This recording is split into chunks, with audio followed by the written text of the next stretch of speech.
Bapak Ibu yang dimuliakan Allah, jadi sebenarnya pada hari ini waktunya yang terhormat Bapak Ustadz Abdullah Wahid, ya. Berhubung itu belum eh, apa ini Pak sehat bener, jadi saya rupanya mendapat amanat jadi untuk mengganti Ustadz Abdullah Wahid ya pada pagi hari ini. Kita juga bersama mendoakan semoga Ustadz Abdullah Wahid ini segera pulih kembali sehingga bisa mengisi ada di waktu hari Sabtu ini, insya Allah ya.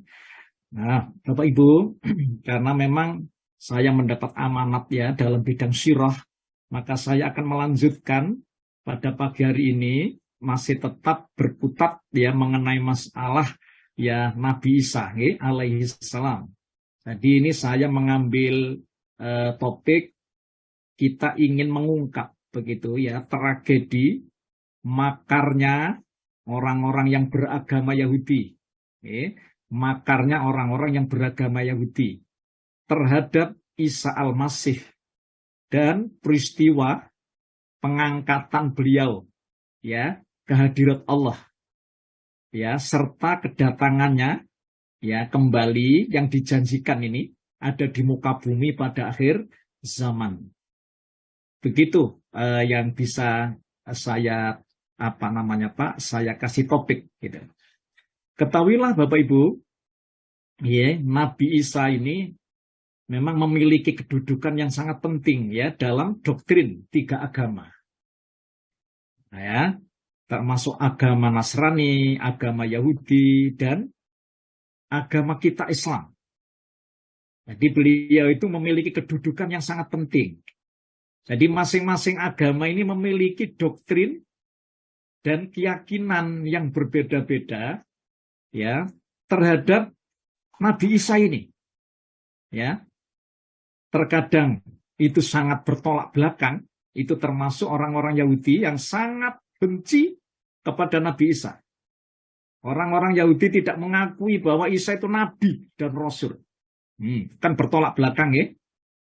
Tetapi sebaliknya Bapak Ibu, kalau umat Nasrani kayaknya terlalu berlebihan dalam memuji dan menyanjung Nabi Isa alaihissalam ini. Bahkan mereka ya mengakui bahwa Isa itu adalah anaknya Tuhan. Bahkan itu disebut Tuhan yang disembah. Masya Allah ya. Ini itu sangat terlalu berlebihan.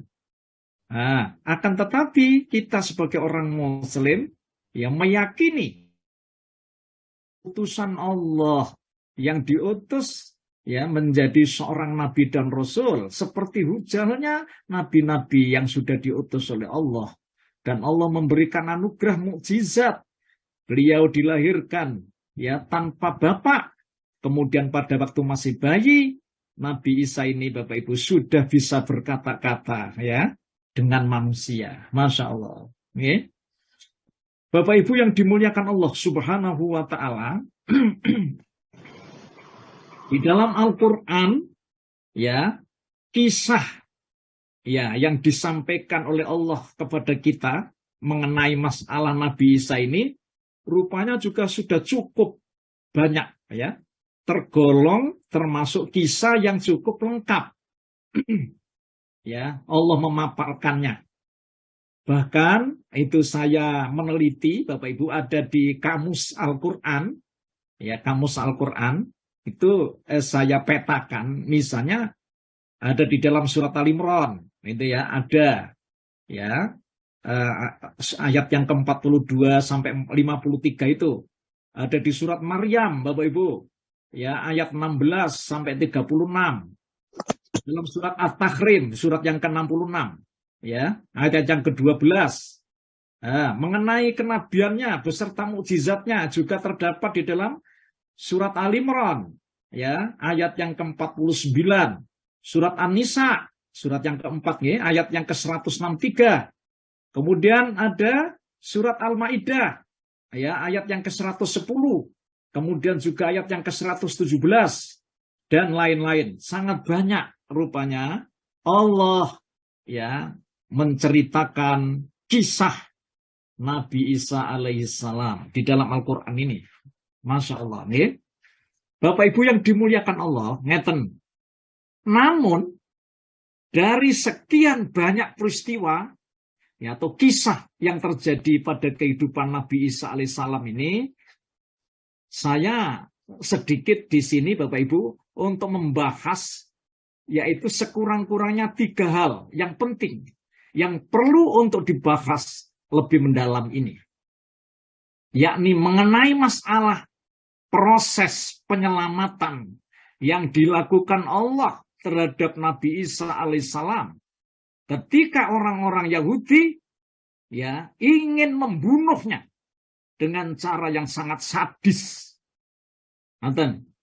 Jadi kalau saya kemarin itu berpendapat bahwa hukuman yang sangat sadis, sangat rojo tego, sangat mentolo, itu adalah hukuman ya pada saat hidup, lalu kemudian badannya itu ditempelkan, itu ada di tiang salib, lalu kemudian dipaku. Ya Allah, naudzubillah min dzalik. Itu hukuman yang terkejam di dunia ini. Masya Allah. Kalau seandainya misalnya membunuh seseorang, Bapak Ibu, ya dengan hukuman itu, kalau memang cuma hanya ditembak, das, langsung, ya hanya beberapa menit saja, atau detik hitungannya sudah mati. Kalau misalnya umpamanya disetrum listrik, hanya beberapa menit saja atau detik sudah mati. Tapi dengan hormat, bagaimana kalau orang itu dipaku di tiang salib? Itu membutuhkan waktu yang cukup panjang. Ya, ngenes, sangat menyakitkan. Ya Allah, raja mentolo di dunia ini. Begitu Bapak Ibu yang dimaksud ya. Ini jadi ini adalah merupakan makar jahat, ya tragedi yang sangat jahat yang rupanya juga itu datang dari orang-orang Yahudi terhadap Nabi Isa alaihissalam. Itu ya. Jadi ya peristiwa ini. Bapak Ibu yang dirahmati Allah, juga mengenai masalah yang ada hubungannya dengan ini, Pak. Tragedi ini sangat menarik dikaji ini, karena peristiwa ini sangat erat hubungannya dengan peristiwa kebangkitan. Ya, jadi Nabi Isa itu nanti akan turun lagi di muka bumi ini pada akhir zaman. Nah, ini yang butuh juga kita telisik, ya. Butuh juga kita teliti, kita telusuri sejauh mana itu, Bapak Ibu. Kemudian, Bapak Ibu yang dimuliakan Allah, mengenai masalah yang ada hubungannya dengan masalah-masalah ini adalah peristiwa yang memang sangat penting yang butuh kita kaji. Bapak Ibu, umat Nasrani maupun Yahudi, serta sekte-sektenya atau alirannya, masih juga diselimuti persangkaan-persangkaan yang tidak jelas kebenarannya. Dalam doktrin agama Nasrani, justru proses penyiksaan paling kejam dan paling sadis di dunia ini, ya, itu merupakan titik awal orang-orang Nasrani terhadap penuhanan Nabi Isa alaihissalam. Bahkan mereka punya keyakinan bahwa, ngeten Pak, ya keyakinannya gini. Jadi orang Nasrani itu punya keyakinan bahwa Isa itu, ya, dihidupkan Allah di muka bumi ini, itu rupanya disuruh oleh Allah untuk menyerahkan dirinya, begitu menurut keyakinannya. Disuruh untuk mengorbankan darah dan dagingnya itu, menurut orang Nasrani ini, itu dipaku di tiang salib itu adalah dalam rangka menebus dosa-dosa. Oh, ngoten. Ini keyakinannya. Tetapi orang Yahudi sebaliknya, sudah saya sampaikan ya, sebelumnya ini. Orang Yahudi itu justru sebaliknya, Bapak Ibu. Jadi sebenarnya Isa ini adalah karena kejahatannya, karena pelanggarannya, ya, sehingga orang-orang Yahudi itu tidak suka, tidak menyenangi, ya, Nabi Isa ini. Nah, Bapak Ibu, itu ya termasuk di antara yang butuh kita telusuri. Oleh karena itu, Allah menyingkap tabir yang selama ini menjadi bahan hinaan atas kesombongan kaum Yahudi yang beranggapan bahwa mereka telah berhasil membunuh Isa itu. Bapak Ibu. Akan tetapi Allah Subhanahu wa ta'ala yang menjelaskan dengan sebenar-benarnya. Jadi yang sebenarnya dipaku di tiang salib itu adalah bukan Nabi Isa. Nah, yang mereka duga itu Nabi Isa itu. Yang mereka siksa itu. Yang mereka bunuh itu. Allah menjelaskan di dalam surat An-Nisa yang nanti insya Allah akan kita bacakan surat itu. Bapak Ibu, tetapi orang-orangnya diserupakan. Itu yang dibunuh itu adalah orang-orang yang diserupakan. Yang rupanya seperti Nabi Isa itu.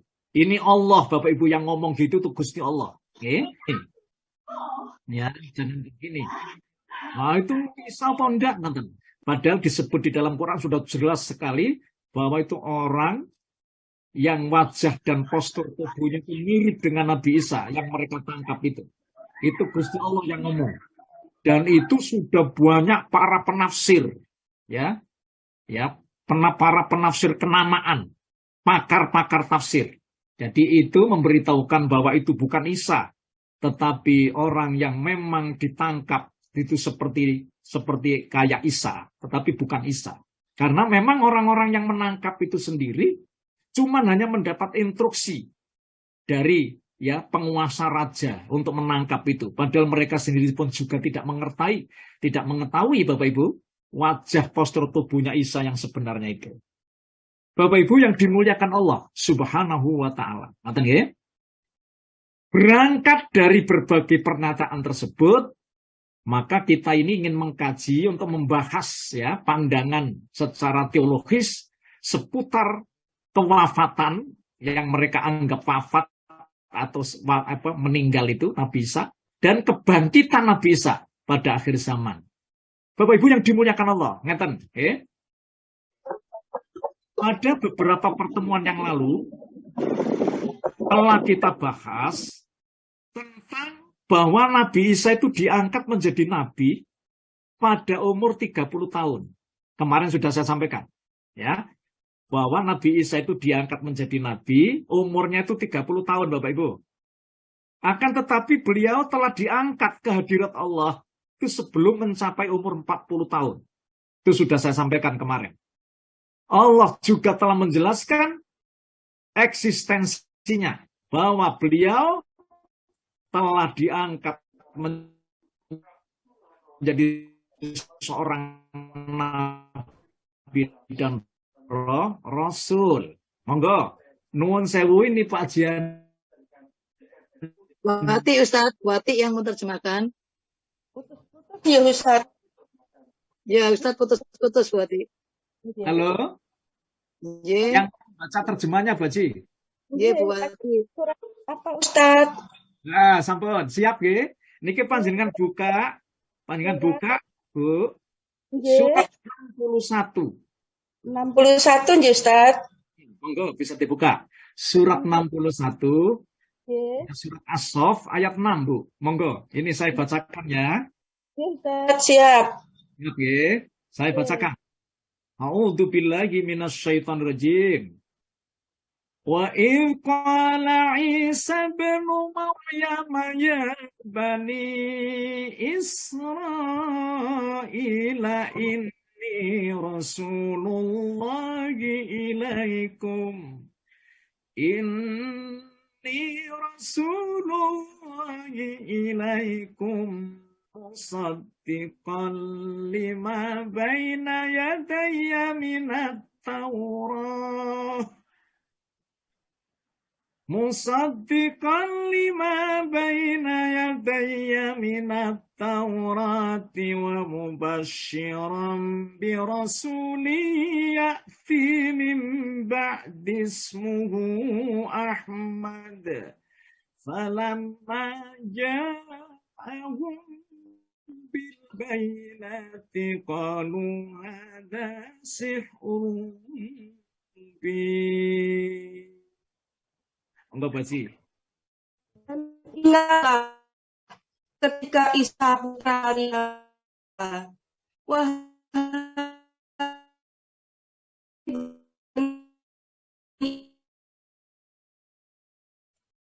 nggak jelas ya suaranya Bu Wati dari saya. Membenarkan kitab Irun segembira. Tak dengar ya Bu Astri ya? Ya sekarang dengar. Tadi itu Ya, pandel-pandel gitu. putus-putus. Suaranya terputus-putus, Bu. Ya. Suaranya putus-putus. Oh sama kalau gitu bukan punya saya yang rusak kalau. Bun, Monggo lanjut. Monggo dipun lanjutaken. Oh, dilanjut nggih Ustaz.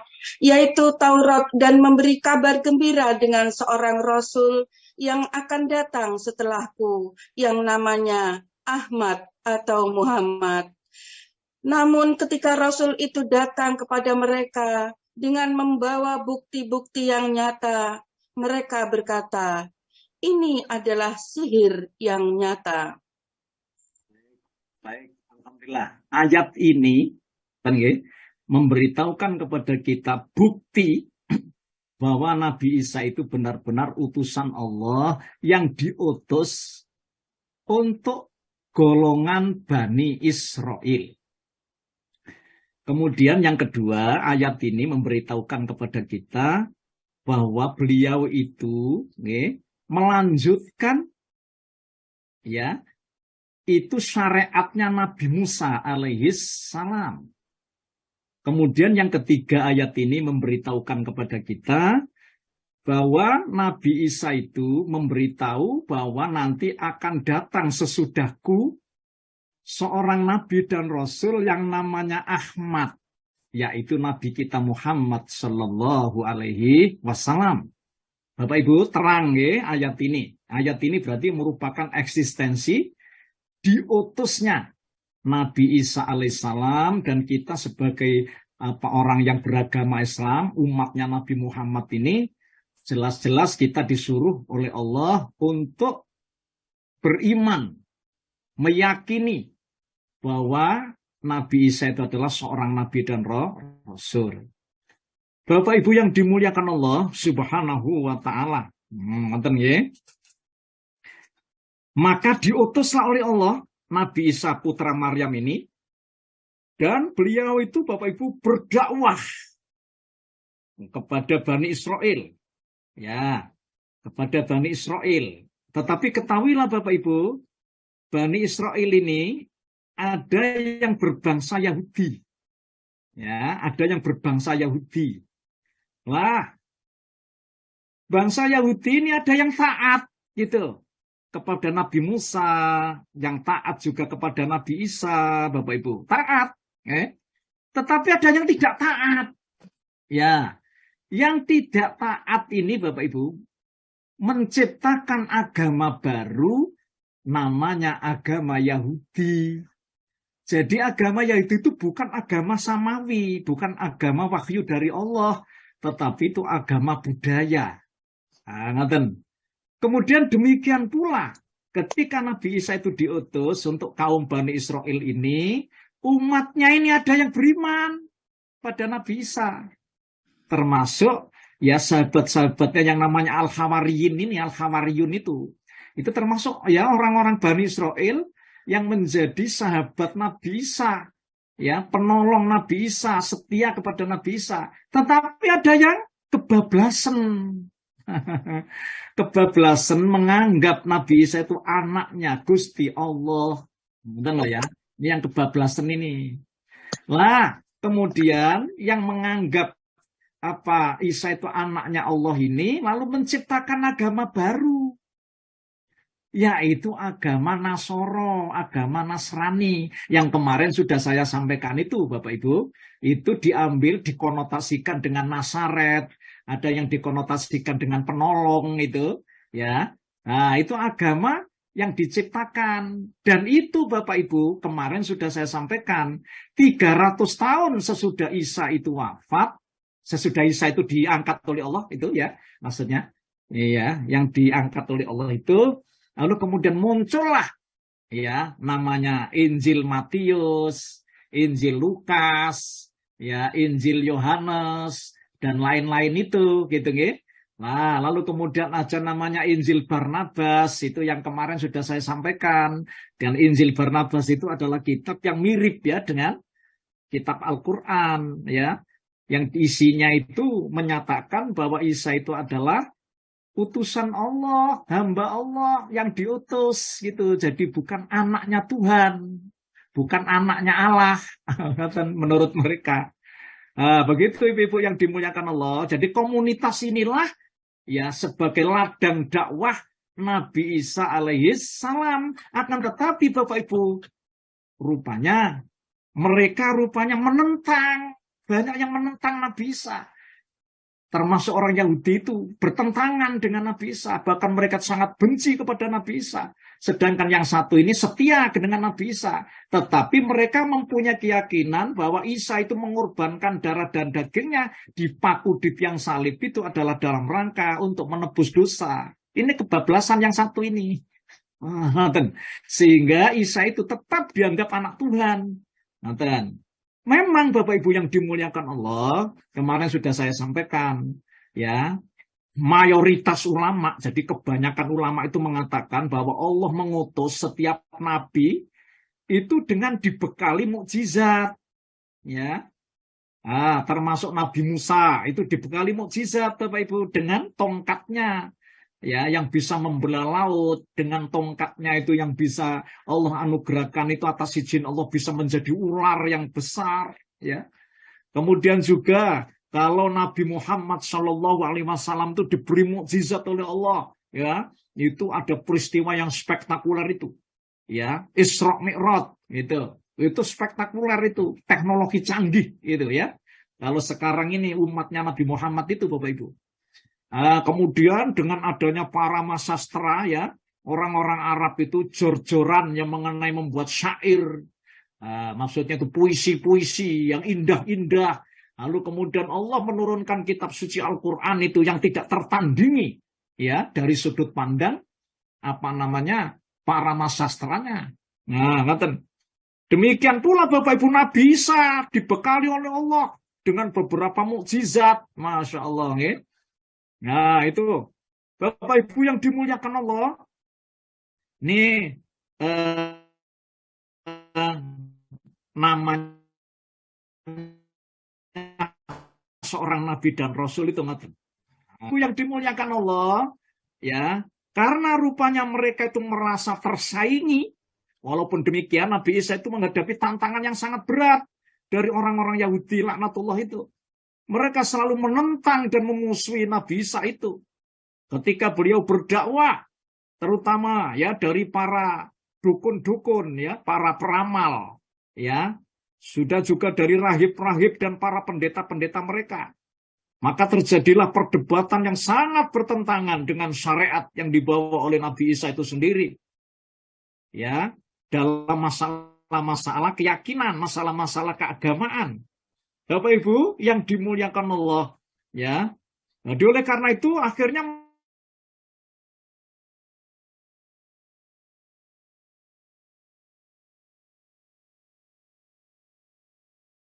mereka rupanya berusaha berbuat makar, merencanakan bagaimana Isa itu supaya dihabisi saja, dibunuh saja. Ngoten Bapak Ibu yang dimuliakan Allah Subhanahu wa taala. Ngoten nggih. Monggo itu bisa saya bacakan dulu, monggo. Ayatipun surat Al-Imran, monggo Bu Haji. Ayat yang ke-52. Sampun siap, Bu? Sampun 52 nggih Ustaz. Nggih, saya bacakan. A'udzubillahi minasyaitonirrajim. Falam ahassa Isa minhumul kufr ansari ilallah qala al-hawariyyu nahnu ansarullahi amanna billahi washhad bi anna muslimun. Monggo Bu, bisa. Masa ketika Isa merasakan keingkaran mereka, Bani Israel, dia berkata, siapakah yang akan menjadi penolongku untuk menegakkan agama Allah? Para Hawariyun, sahabat setianya menjawab, kamilah penolong agama Allah. Kami berfirman kepada Allah, dan saksikanlah bahwa kami adalah orang-orang Muslim. Alhamdulillah. Bapak Ibu yang dimuliakan Allah, Jadi ayat ini memberitahukan petunjuk kepada kita bahwa Nabi Isa itu rupanya ada hamba-hamba Allah yang membantu, Bapak Ibu. Ya, segolongan sahabat-sahabat setia, Bapak Ibu, dari kalangan Bani Israel itu sendiri. Ya, dan sahabat-sahabat setia itu adalah memberitahukan ke kita itu adalah orang-orang yang sangat setia membela Nabi Isa. Ya, menolongnya, mengikuti cahaya yang diturunkan Allah kepadanya. Ngaten. Nah, Bapak Ibu yang dimuliakan Allah, orang itulah disebut di dalam ayat ini Hawariyun. Ya, Hawariyun, Bapak Ibu. Ini kalau Nabi Muhammad itu namanya Khulafaur Rasyidin. Tapi kalau Nabi Isa itu istilahnya Hawariyun. Yaitu sahabat-sahabat setia yang selalu mendampingi dan menolong Nabi Isa. Nonton Bapak Ibu. Kemudian Allah Subhanahu wa taala menunjukkan perihal segolongan orang-orang yang terkemuka Yahudi Bani Israel dalam rencana mereka yang hendak menangkap hidup atau mati Isa itu. Ya, akan tetapi Bapak Ibu, Allah ya rupanya memberitahukan wa makaru wa makarallah wallahu khairul makirin. Itu di ujung surat Al-Imran ayat yang ke-54 itu. Orang-orang kafir itu membuat tipu daya dan Allah membalas tipu daya mereka itu. Dan Allah sebaik-baik pembalas tipu daya. Itu disebut di dalam surat Al-Imran ayat 54 itu. Bapak Ibu, hal ini merupakan tipu daya dari Allah ya terhadap mereka karena dia hendak menyelamatkan dan memuliakan nabinya dan mengangkatnya dari rencana jahat mereka ya ke hadirat Allah serta meninggalkan mereka bergelimang dalam kesesatan. Mereka menduga bahwa mereka telah berhasil mencapai sasarannya dan Allah menanamkan di dalam hati mereka kekerasan dan keingkaran terhadap perkara yang benar. Bapak Ibu yang dimuliakan Allah Subhanahu wa taala, akhirnya bagaimana? Lalu mereka itu Bapak Ibu, ini kejahatannya, mari kita telusuri dari sudut pandang kejahatannya itu ngeten kisahnya. Ya. Tersebutlah dikisahkan ya di antara kisah mengenai orang-orang Yahudi. Ngeten Bapak Ibu. Ketika Allah mengutus Isa, anak Maryam, dengan membawa bukti yang nyata dan petunjuk disebabkan karena kedengkian mereka kepadanya. Oh ini, karena ia telah dianugerahi Allah kenabian dan berbagai macam mukjizat yang cemerlang itu. Di antara mukjizatnya itu yang sangat banyak ya, ialah bisa menyembuhkan orang yang sudah buta asli, orang yang terkena penyakit sopak, dan menghidupkan kembali orang yang telah mati dengan seizin Allah. Nah, mukjizat lainnya ialah dia membuat patung dari tanah liat berbentuk seekor burung, lalu ia meniupkannya, maka jadilah patung itu burung sungguhan dengan izin Allah, lalu dapat terbang Bapak Ibu dengan disaksikan oleh mata kepala orang-orang yang melihatnya. Bapak Ibu, banyak pula mukjizat lainnya sebagai kehormatan baginya dari Allah. Tetapi bagaimana? Ya, itu semuanya dilakukan oleh Allah. Sekalipun demikian mereka mendustakannya, menentangnya. Ya, mereka juga berupaya untuk mengganggunya dengan segala kemampuan yang mereka miliki. Bapak Ibu yang dimuliakan, ngeten. Hingga ya kejadian tersebut membuat Nabi Isa itu tidak dapat tinggal satu negeri bersama mereka. Melainkan selalu mengembara Bapak Ibu. Dan ibunya pun juga ikut mengembara bersama beliau itu. Karena apa? Dia rupanya tidak tenang hidupnya dalam kecaman. Mereka masih belum puas dengan hal tersebut. Akhirnya mereka datang kepada Raja Damaskus. Jadi pada saat itu, Raja Damaskus ya di masa itu, yaitu penguasa Bapak Ibu pada saat itu. Itu penguasa itu juga musyrik Bapak Ibu, penyembah bintang. Para pemeluk agamanya dikenal dengan sebutan agama Yunani tadi. Akhirnya mereka orang-orang Yahudi itu sampai kepada raja tersebut. Lalu melaporkan dengan laporan-laporan palsu ya kepadanya. Bahwa Di Baitul Maqdis itu, kata laporan palsunya, itu terdapat seorang laki-laki yang menghasut khalayak ramai, menyesatkan mereka katanya, dan menganjurkan mereka agar memberontak kepada penguasa. Ini laporan palsu ini. Ya, mendengar laporan tersebut, si raja nanti murka, Pak. Ya, lalu yang mengirimkan instruksi kepada para gubernurnya, ya, yang ada di wilayah Yerusalem itu atau Baitul Maqdis itu, untuk memerintahkan agar menangkap hidup atau mati lelaki yang dimaksud itu, yaitu Nabi Isa ini maksudnya. Serta menginstruksikan agar laki-laki itu dihukum seberat-beratnya dengan cara memaku di tiang salib dan menyuruh agar kepalanya diikat dengan duri supaya tidak mengganggu orang-orang lain. Bapak Ibu, ketika surat atau berita raja atau instruksi raja itu sampai kepada si gubernur, para gubernur, ya, ia segera melaksanakan instruksi itu. Lalu ia berangkat bersama segolongan orang-orang Yahudi, Bapak Ibu, ya, itu menuju ke sebuah rumah yang di dalamnya terdapat Nabi Isa itu. Masya Allah. Jadi di dalam rumah itu, dalam satu riwayat ya hadis, itu rumah itu rupanya ada Nabi Isa, kemudian juga sejumlah sahabatnya tadi, Bapak Ibu, Hawariyun tadi. Jadi ada yang menyatakan itu ada 12 Hawariyunnya. Kemudian 13 orang.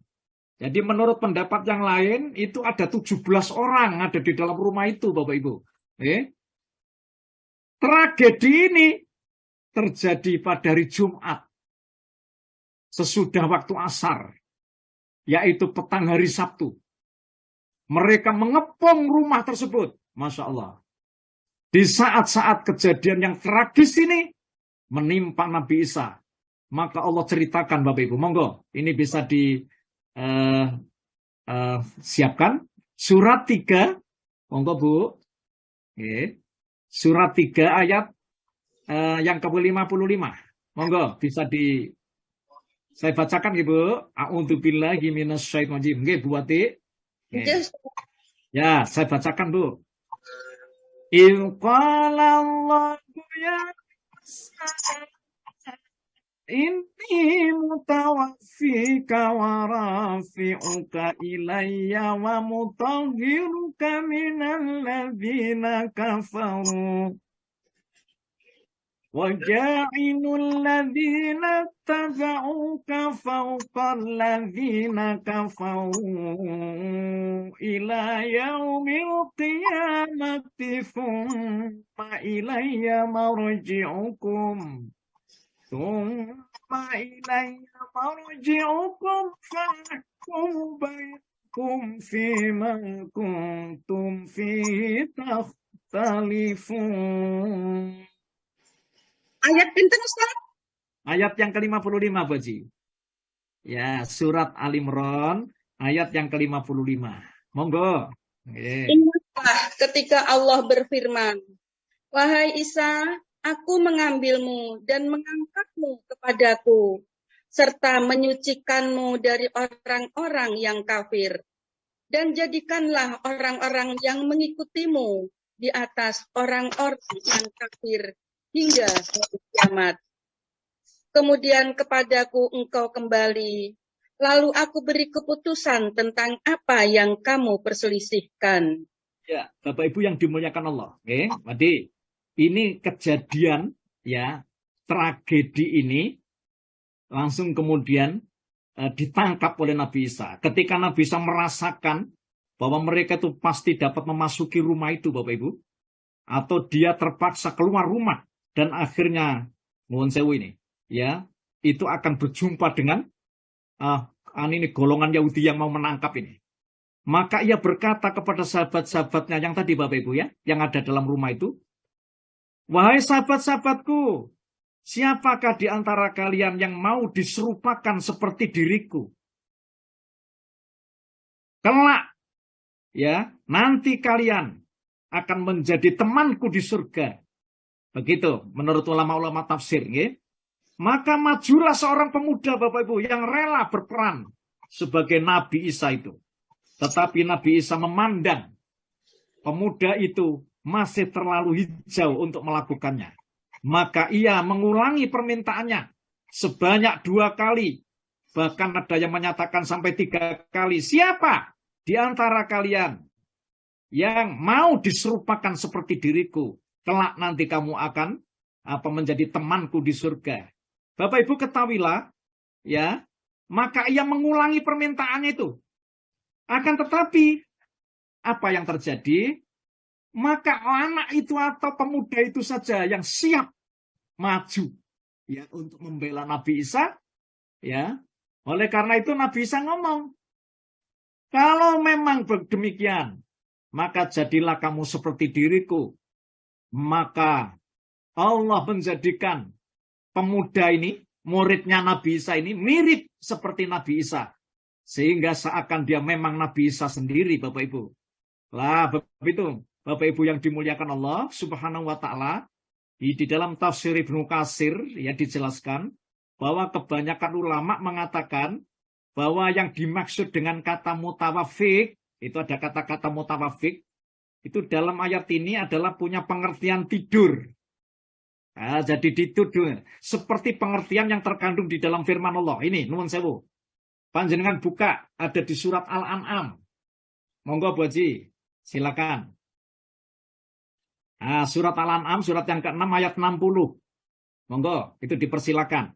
Itu ada potongan ayat, Bapak Ibu. Wa huwallazi yatawaffakum billail. Dan dialah yang menidurkan kalian di malam hari. Di situ ada kata yatawaffakum. Punya arti tidur. Nah, ngoten nggih. Kemudian panjenengan buka lagi, ada di surat yang ke-39. Surat Az-Zumar. Ayat yang ke-42. Allahu yatawaffal anfusa hina mautiha. Ini Allah menggunakan kata yatawaffa. Ya, Allah memegang jiwa orang ketika matinya dan memegang jiwa orang yang belum mati. Jadi artinya tidur. Bapak Ibu yang dimuliakan Allah, lalu terbukalah salah satu bagian dari atap rumah yang didiami Nabi Isa sama murid-muridnya tadi. Dan Nabi Isa itu tertimpa rasa ngantuk yang sangat hingga tertidur. Bapak Ibu yang dimuliakan Allah. Lalu ia diangkat oleh Allah ke langit. Ini istilahnya bahasanya ke langit itu ke atas gitu ya. Dalam keadaan demikian. Seperti yang disebutkan di dalam firman Allah ini. Monggo. Itu mari kita buka ya. Di dalam surat Al-Imran ayat 55. Yang tadi sudah saya bacakan tadi Bapak Ibu. Oke. Ingatlah ketika Allah berfirman, hai Isa, sesungguhnya aku akan menidurkanmu dan mengangkatmu kepadaku dan mensucikanmu. Bapak Ibu yang dimuliakan Allah. Jadi menurut Al-Quran, bahwa yang sebenarnya ditangkap, dibunuh, disiksa di tiang salib, itu adalah bukan Nabi Isa. Ini menurut keyakinannya orang Muslim. Dan yang ngomong begini ini Allah. Jadi bukan katanya, bukan kata wartawan. Bukan kata ustadz, bukan kata kiai. Tetapi yang ngomong Allah Subhanahu wa Ta'ala. Ya, ngaten. Setelah Nabi Isa itu diangkat ke langit, maksudnya di sisi Allah, para sahabatnya keluar, Bapak Ibu. Ya, ketika mereka pasukan yang hendak menangkap Nabi Isa itu melihat pemuda itu, mereka menyangkanya sebagai Nabi Isa, sedangkan hari telah malam. Lalu mereka menangkapnya dan langsung menyalibnya, serta mengalungkan duri-duri pada kepalanya. Itu disebut di dalam surat An-Nisa yang tadi sudah saya bacakan. Wa ma qataluhu wa ma salabuhu walakin syubbiha lahum. Padahal mereka tidak membunuhnya dan tidak pula menyalibnya. Tetapi yang mereka bunuh ialah orang yang diserupakan dengan Isa bagi mereka. Ngeten Bapak Ibu yang dimuliakan Allah. Ngeten nggih. Jadi riwayat yang sahih dari hadis Nabi bahwa sebenarnya yang siap untuk mendampingi Nabi Isa, siap untuk menolong Nabi Isa, bahkan Nabi Isa itu mengatakan, siapa wahai kalian yang akan nanti kalau kalian itu diserupakan seperti wajahku, seperti postur tubuhku, dan kamu nanti akan ditangkap, maka kelak kamu nanti siap untuk mendampingi aku ada di surga nanti. Kemudian tadi ada yang maju Bapak Ibu. Tetapi ada rupanya ya di kitab selain Quran ini dan di dalam hadis bahwa itu adalah muridnya Nabi Isa yang rupanya khianat kepada Nabi Isa. Ngerti kan? Tetapi itu di dalam hadis yang sahih tidak begitu Bapak Ibu. Memang ada muridnya yang setia, yang siap untuk mendampingi Nabi Isa dan menolong Isa. Dan Nabi Isa diselamatkan Allah. Ini hanya Allah yang mengetahui hikmahnya, jadi bukan kita. Oleh karena itu, di dalam hadis yang sahih itu bukan muridnya yang khianat, yang namanya Yudas Iskariot, gitu. Tetapi ini murid yang setia, yang siap mendampingi Isa. Jadi yang ditangkap itu bukan Isa, tetapi muridnya yang setia, yang siap menolong, yang namanya Hawariyun tadi, yang sudah menyatakan dia bersaksi di hadapan Allah bahwa dirinya akan siap menolong Nabi Isa. Bapak Ibu yang dimuliakan Allah Subhanahu wa taala, begitu ya di dalam Al-Qur'an dan diperkuat oleh hadis-hadis Rasulullah. Oleh karena itu Bapak Ibu yang dimuliakan Allah, ini atas izin Allah, ini atas kekuasaan Allah. Lalu kemudian Nabi Isa di mana Pak sekarang? Di dalam tafsir, ya, itu saya baca Bapak Ibu. Bahwa Isa itu sampai hari ini itu masih hidup. Jadi beliau itu ditidurkan Allah ada di langit yang kedua. Itu berdasarkan hadis-hadis, bahkan Imam As-Suyuti ya di dalam tafsir-tafsirnya itu menyampaikan ada 60 hadis sahih yang memberitahukan bahwa Isa sampai hari ini masih hidup dan ditidurkan Allah ada di langit yang kedua. Ketika Nabi Muhammad SAW Mi'raj ya naik ke langit, pada tingkat langit yang kedua, Nabi Muhammad dipertemukan oleh Allah dengan Nabi Isa alaihissalam. Bapak Ibu yang dimuliakan Allah Subhanahu wa taala. Ngeten nggih? Ngeten. Mereka rupanya menduga bahwa Isa itu ditangkap itu. Akan tetapi justru bukan itu, sebaliknya. Mari kita lihat di surat An-Nisa ayat yang ke-157 tadi. Wa innal ladzina khatalafu fihi lafi syakkim min ma lahum bihi min ilmin illa tiba'adh-dhon ya wa ma qataluhu yaqin. Sesungguhnya orang-orang yang berselisih paham tentang pembunuhan Isa benar-benar dalam keraguan-raguan tentang yang dibunuh itu. Mereka tidak mempunyai keyakinan tentang siapa yang dibunuh itu, kecuali mengikuti persangkaan belaka. Ngoten Bapak Ibu. Lah, nuwun sewu nggih, seandainya pada waktu itu ilmu kedokteran itu sudah canggih seperti sekarang Bapak Ibu nggih. Itu ada DNA yang bisa diambil ya sebagai sebagai sampel itu ya. Diambillah misalnya darah Isa, kemudian dicocokkan dengan ibunya gitu ya. Itu kan akan ketahuan bahwa itu adalah yang dibunuh itu adalah Isa. Padahal itu tidak ada pada waktu itu.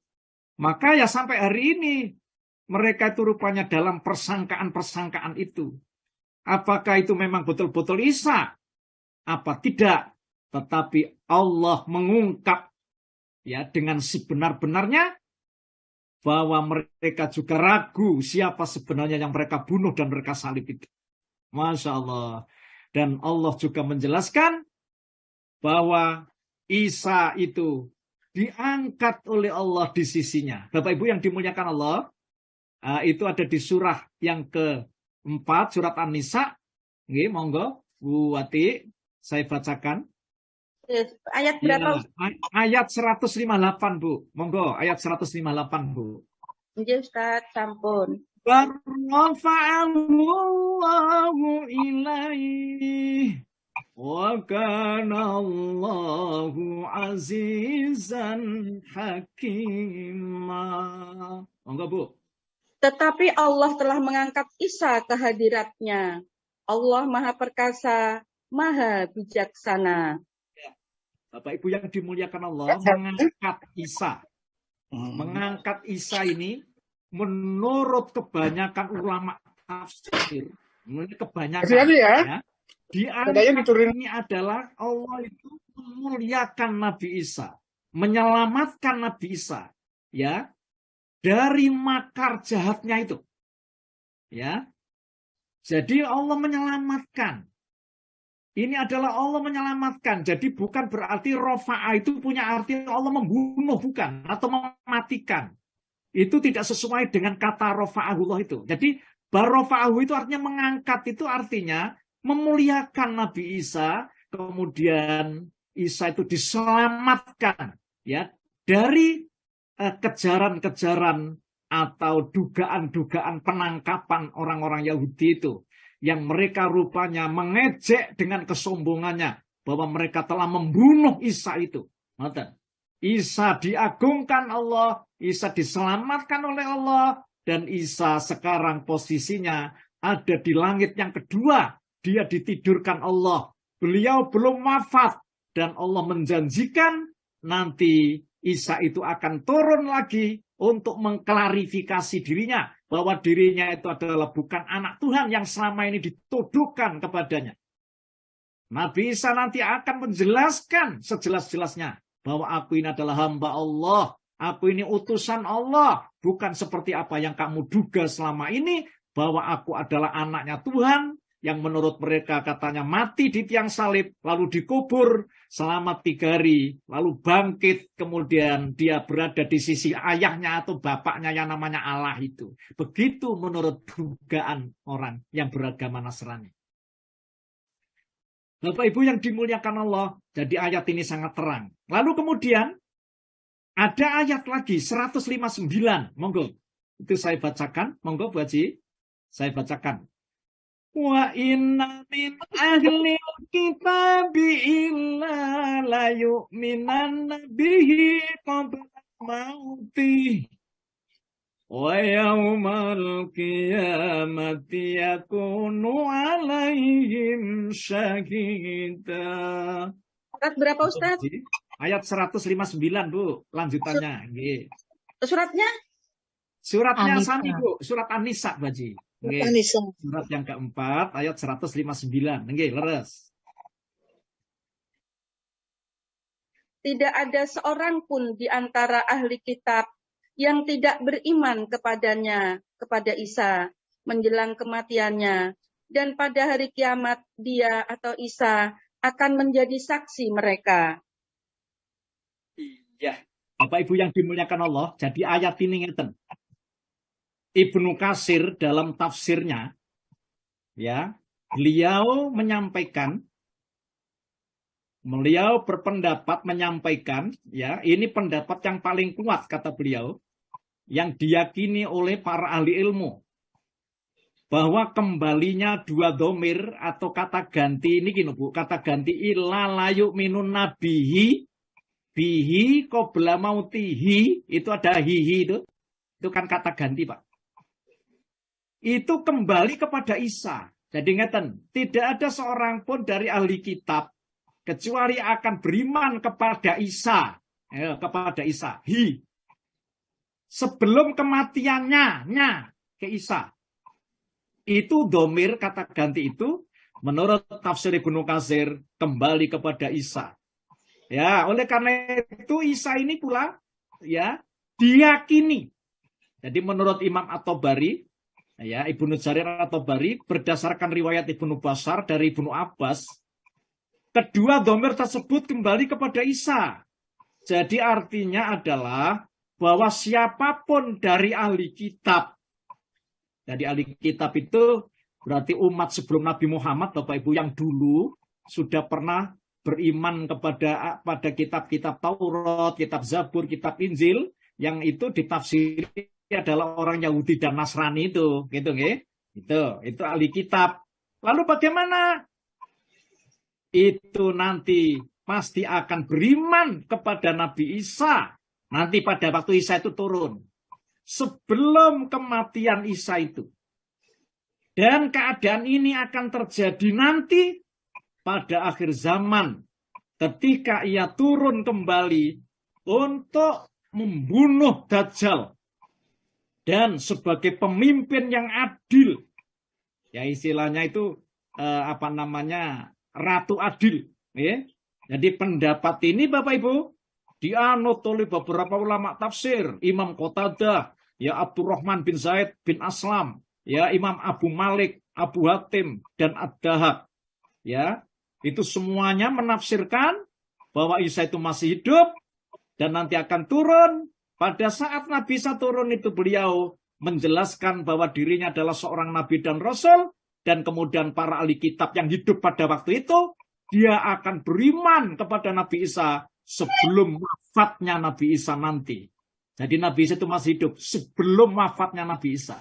Ingat Bapak Ibu yang dimuliakan Allah, itu misi Nabi Isa itu nanti, ya setelah hidup, dan Nabi Isa itu melanjutkan syariatnya Nabi Muhammad Sallallahu Alaihi Wasallam. Jadi bukan syariat yang dikhususkan kaum Bani Israel, akan tetapi beliau mengikuti syariat yang dibawa Nabi kita Muhammad Sallallahu Alaihi Wasallam, Bapak Ibu. Ini tafsir ahli tafsir kenamaan yang kuat itu menafsirkan demikian. Oleh karena itu, semoga saja ya keyakinan kita orang Muslim ini adalah keyakinan yang sesuai dengan apa yang telah ditunjukkan Allah di dalam Quran dan hadis. Jadi kita itu tidak rupanya mengambil pendapat-pendapat dari katanya-katanya, akan tetapi kata Allah di dalam Al-Quran sesuai dengan penafsiran para ulama yang kuat itu. Wallahu a'lam bishawab. Semoga Allah merahmati kita menjadi orang Muslim yang tetap beriman kepada Nabi Isa sebagai utusan Allah. Jadi Nabi Isa adalah hamba Allah yang diutus untuk kaum Bani Israel seperti halnya nabi-nabi yang diutus sebelumnya. Wallahu a'lam. Begitu saya serahkan kepada Bu Ririn. Dipersilakan Bu.